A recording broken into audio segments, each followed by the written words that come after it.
이 시간 하나님께서 우리에게 주신 말씀은 욥기 34장 구약성경 794쪽에 있습니다.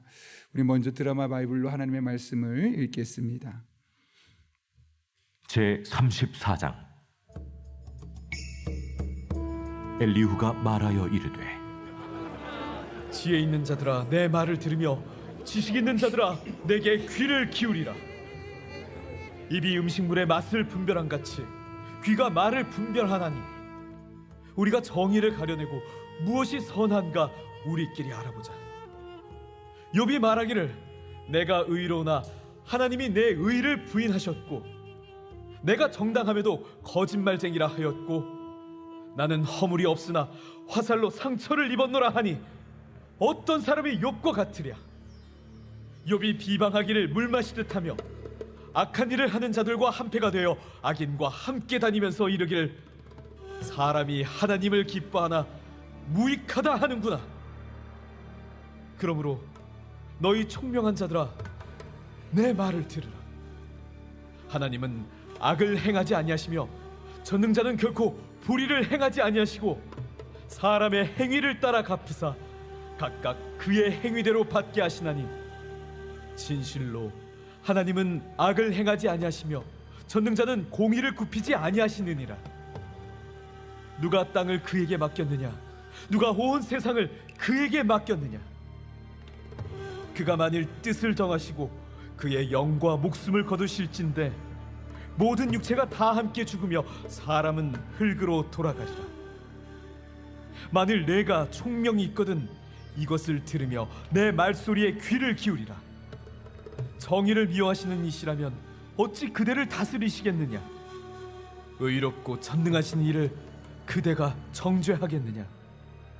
그는 왕에게라도 무용지물이라 하시며 지도자들에게라도 악하다 하시며 고관을 외모로 대하지 아니하시며 가난한 자들 앞에서 부자의 낯을 세워주지 아니하시나니 이는 그들이 다 그의 손으로 지으신 바가 됨이라. 그들은 한밤중에 순식간에 죽나니 백성은 떨며 사라지고 세력 있는 자도 사람의 손을 빌리지 않고 제거함을 당하느니라.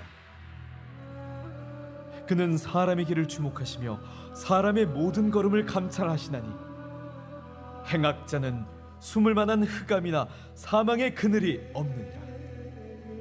하나님은 사람을 심판하시기에 오래 생각하실 것이 없으시니 세력 있는 자를 조사할 것 없이 꺾으시고 다른 사람을 세워 그를 대신하게 하시느니라.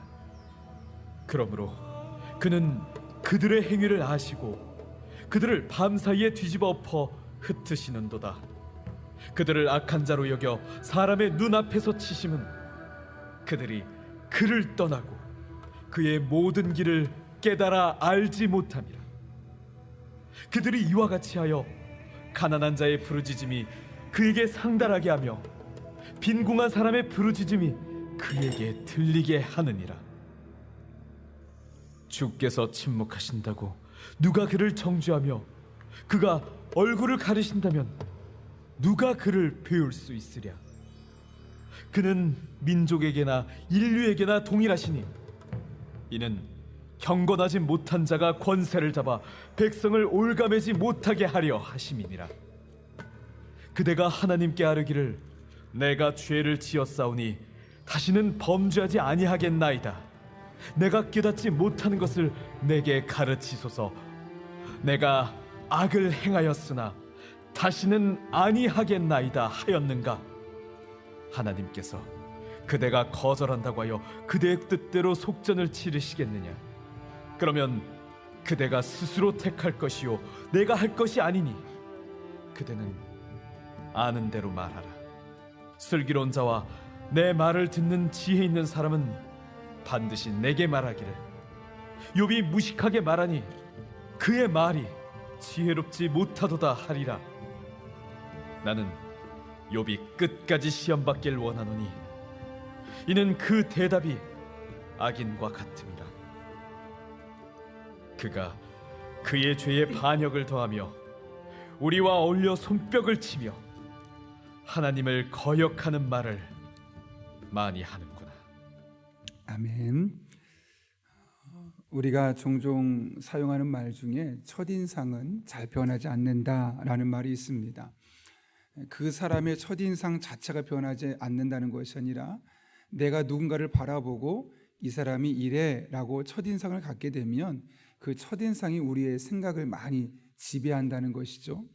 그래서 이것을 보통 초두 효과라고도 말합니다. 처음에 본 이미지가 계속 그 사람에게 올려지고 그 처음에 가졌던 이미지가 계속 그 사람의 생각을 좌우한다는 겁니다.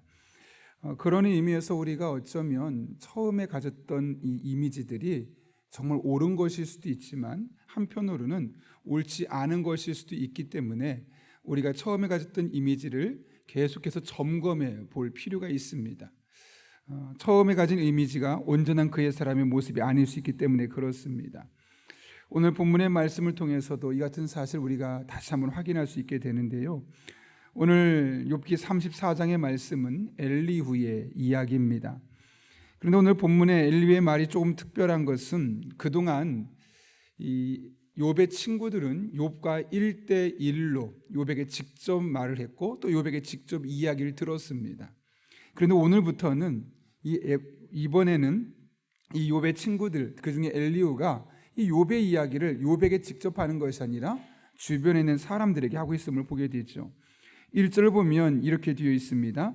엘리후가 말하여 이르되 2절 지혜 있는 자들아 내 말을 들으며 지식 있는 자들아 내게 귀를 기울이라. 여기 보게 되면 사람들에게 내 말을 듣고 또 내 지혜에 귀를 기울이라고 이야기합니다. 특별히 지혜 있는 자들을 또 지식 있는 자들을 그가 불렀다고 말합니다. 지금까지는 개인적으로 욥에게 이야기를 했다면 이제는 많은 사람 앞에서 이 이야기를 하겠다는 거죠. 그렇다면 여러분, 엘리후는 갑자기 왜 사람들을 모아놓고 많은 사람 앞에서 이런 이야기, 오늘 34장, 35장의 이야기를 하는 것일까요? 그 이유에 대해 4절은 이렇게 말합니다. 우리가 정의를 가려내고 무엇이 선한가 우리끼리 알아보자. 내가 그동안 우리가 많이 갖고 있던 사고방식이 있었는데 진짜 정의가 무엇이고 진짜 선이 무엇인가 알아보자. 여러분, 여기서 말한 것이 진짜 정의를 말하고 무엇이 진짜 선한지를 알아보자는 걸까요? 아니죠. 5절 이하의 말씀 보게 되면 욥에 대해서 비판적으로 이야기하고 있음을 보게 됩니다. 5절에 대해서 뭐라고 말합니까? 욥이 말하기를 내가 의로운 하나님에 대해 의를 부인하였고, 욥이 이렇게 말했는데 그것이 정말 정인지 그것이 정말 선한 것인지 확인해 보자. 7절에 가면 어떤 사람이 욥과 같으랴 욥이 비방하기를 물 마시듯 하며, 이렇게 우리들을 비방하고 있는데 그 욥이 말한 것이 정말 옳은가 정말 선한 것인가 우리 한번 알아보자.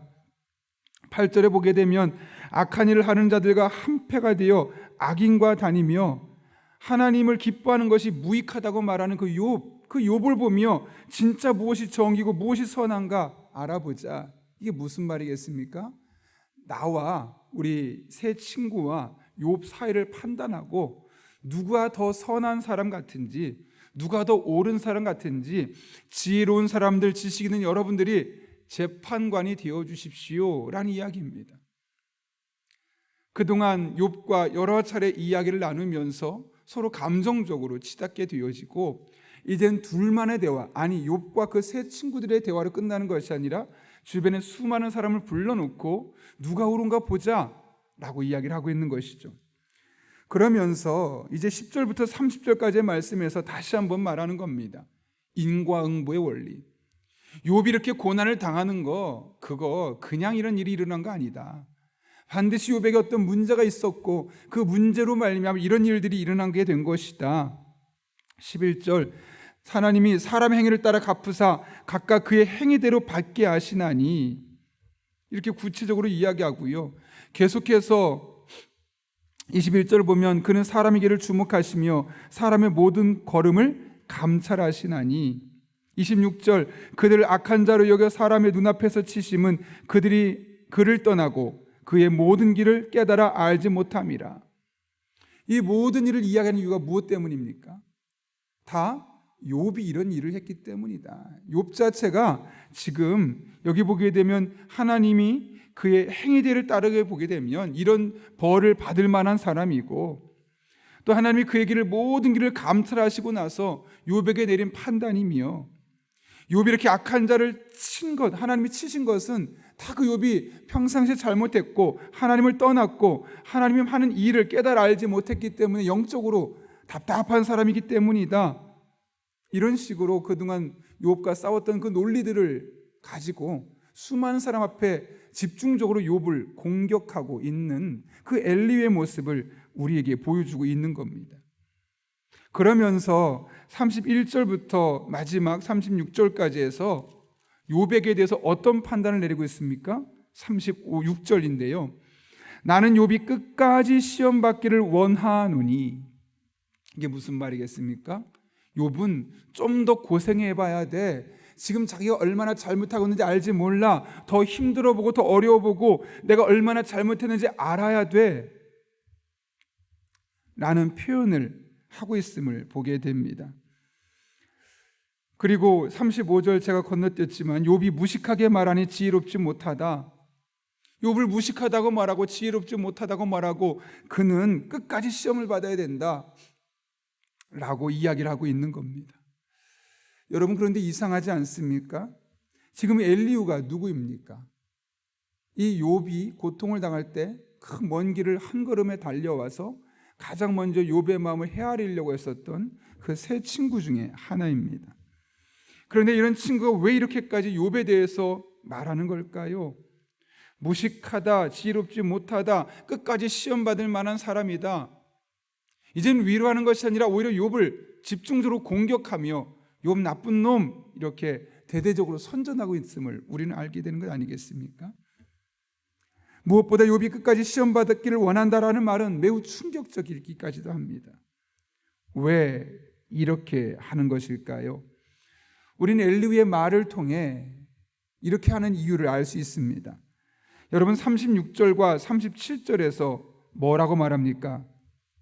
한번 읽어볼까요? 36절과 37절입니다. 시작. 나는 욥이 끝까지 시험 받기를 원하노니 이는 그 대답이 악인과 같음이라. 그가 그의 죄에 반역을 더하며 우리와 어울려 손뼉을 치며 하나님을 거역하는 말을 많이 하는구나. 사실 그 전에 인과응보의 원리를 말할 때는 욥에 대해서 직접적으로 말하지는 않고 마치 제3자의 이야기, 하나님은 이런 악한 사람들을 벌을 하고 그런 사람을 심판하시고 그런 사람을 감찰하신다라고 마치 제3자처럼 어떤 특정한 누구를 대상으로 하기보다는 그런 사람, 그런 하나님이시다라고 일반적인 원리를 갖고 이야기했다면, 이젠 대놓고 이는 그 대답이 악인과 같다. 이게 무슨 말이겠습니까? 욥은 악인이다.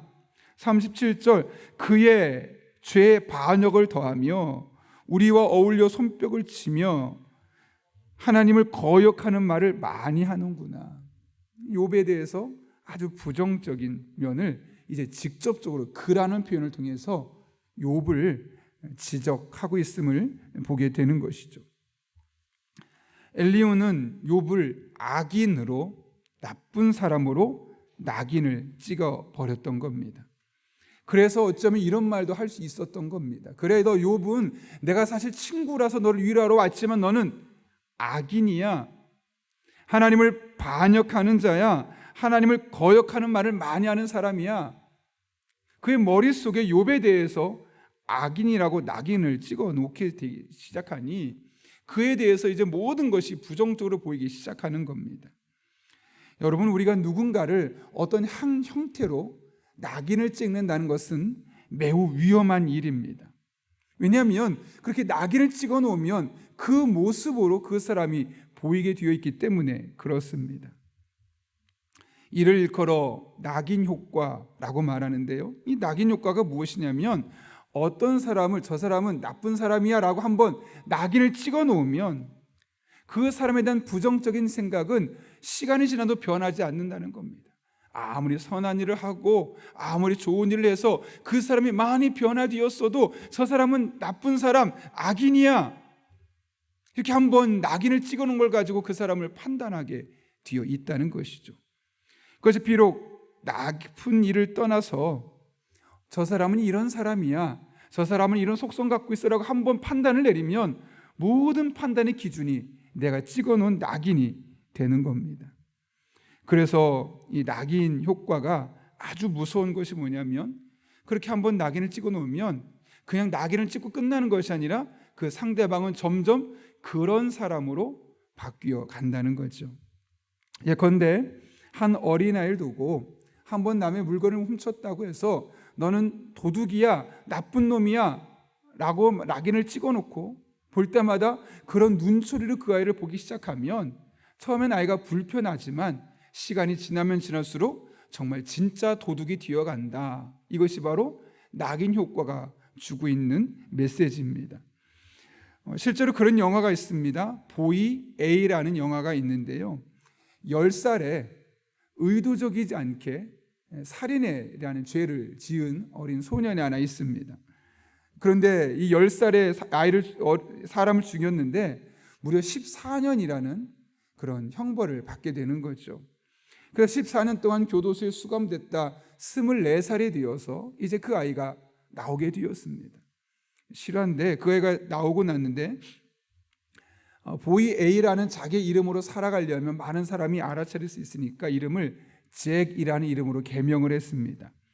그리고 나서 내가 아주 어린 시절에 워낙 분별력이 없던 시절에 했던 그 실수로 누군가를 죽였던 것, 14년 동안 교도소에서 자신의 생각을 바꾸고 바른 가치관을 갖고 정말 변화된 모습으로 나왔습니다.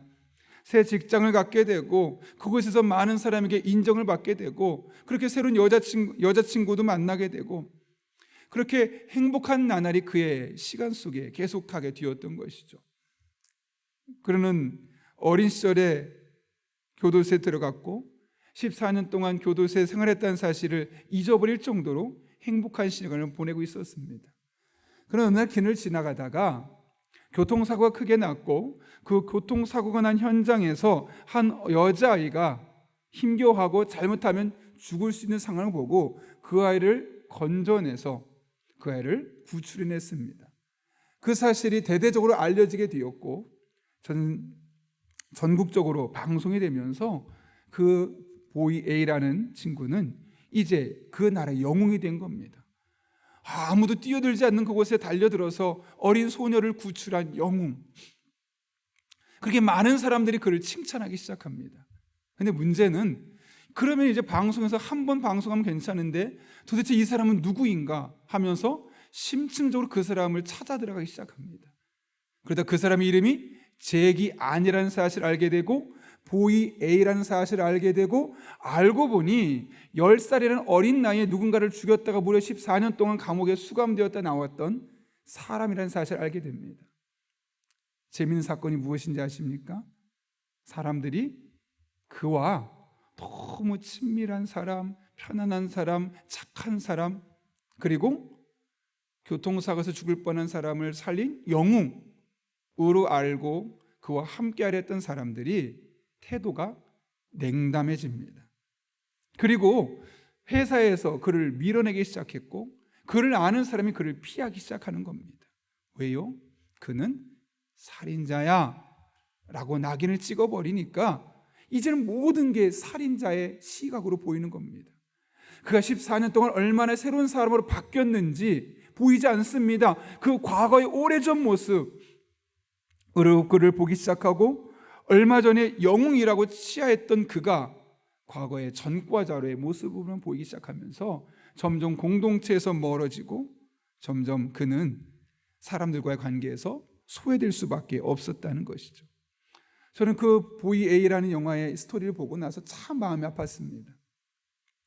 한 사람을 이런 사람이야 라고 낙인을 찍어버린 것이 그 사람에게 얼마나 큰 상처를 주는지, 또 그로 말미암아 공동체가 정말 중요한 인물을 얼마나 어쩌면 놓칠 수 있다는 사실을 깨닫게 되면서 혹시 우리는 살아가면서 나도 모르게 누군가를 낙인 찍지 않았는가?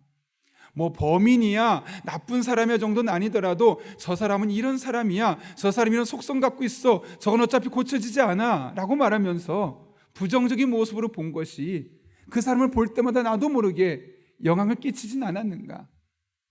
내 말이, 내 눈짓이, 내 행동이 혹여라도 그렇게 행동하진 않았는가 생각해 보게 됩니다.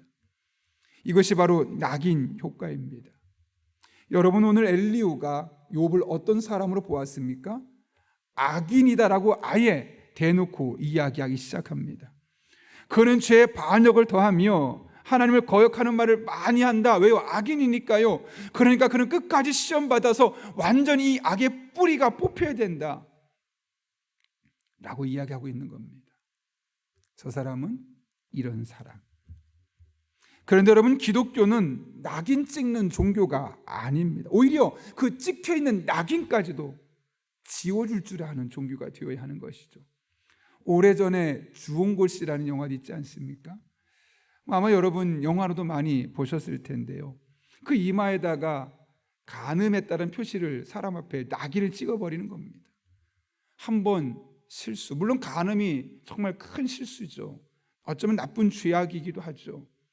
근데 평생 이마에 나는 죄인이다, 나는 간음했다, 그것을 찍고 평생을 다니게 해본다고 생각해 보십시오. 한 번의 잘못으로 그 사람을 영원한 죄인으로 치부버린다면 그것은 사람을 살리는 것이 아니라 사람을 죽이는 것이고, 중요한 것은 그 전통이 바로 기독교 공동체 안에서 생겨 있었다는 것이죠. 오늘날 교회 공동체가 추구해야 할 모습은 사람을 이런 사람 저런 사람 규정하고 그 모습으로 바라보는 것이 아니라 오히려 그 사람에게 씌워졌던 낙인을 제해버리고 얼마든지 예수 그리스도 안에서 새로워질 수 있고 변화될 수 있고 어제와 또 다른 모습으로 바라볼 수 있는, 하나님 안에서 성령 안에서 성령의 은사로 말미암아 성령의 열매로 말미암아 그 인격들이 얼마든지 달라질 수 있음을 인정하고 사람을 바라보는 시각을 바꿔야 하겠습니다. 저 또한 돌아보면 과거에 그랬던 모습이 있음을 보게 됩니다. 함께 사역했던 목회자들을 보며 이 목사는 이런 사람이야, 저 사람은 저래서 목회하기 어려울 것 같아 라고 판단했었는데, 돌아보면 저 또한 그를 저도 모르게 낙인 찍고 이런 사람, 어쩌면 그를 통해 일할 수 있는 하나님의 능력을 부인하고 있는 그대의 모습으로 평가하고 판단하지 않았는가 생각해 보게 되었습니다. 여러분, 요한복음 8장에서 간음하다 잡힌 여인, 수많은 사람이 그는 간음한 여인이라고 말하면서 돌을 들어서 그를 죽이려고 했죠. 그때 예수님께서 뭐라고 말씀하십니까? 너희 중에 죄 없는 자가 먼저 돌로 치라. 그 여인이 죄가 없다는 것이 아닙니다. 너희도 죄 짓지 않았느냐라고 말하면서 11절에서 말하죠. 여자에게 나도 너희를 정죄하지 아니하노니, 그녀에게 나도 너를 죄인으로, 간음한 죄인으로 낙인 찍지 않겠다 라고 말하고, 대신 너는 가서 다시는 죄를 범하지 말라 라고 말씀하신 예수님의 모습을 보게 됩니다. 우리 또한 그렇게 살아가야 하겠습니다. 그 사람이 얼마나 나쁜 행동을 했든 얼마나 큰 잘못을 했든 지금의 모습으로, 잘못된 모습으로 이런 사람이라고 낙인 찍고 그 모습으로 끝까지 판단할 것이 아니라 얼마든지 그를 통해 일하실 하나님, 또 그의 안에서 일하시는 성령님의 역사와 성령의 일하심을 함께 기대하며 오히려 그를 통해 하실 일을 사모하며 그를 위해 기도할 줄 아는 사람, 오히려 낙인 찍는 사람이 아니라 찍힌 낙인을 지워주고 낙인을 풀어주고 오히려 하나님의 가능성이 그 안에 움직일 수 있도록 품어줄 줄 아는 그런 저와 여러분, 그런 우리 교회 될 수 있기를 예수님의 이름으로 축원합니다. 우리 함께 기도하겠습니다. 거룩하신 아버지 하나님, 오늘 엘리후가 자신의 오랜 친구 욥을 악인으로 낙인 찍고 나니 그는 무식하고 욥이 끝까지 시험받기를 원한다라는 무서운 말을 내뱉는 것을 보게 됩니다.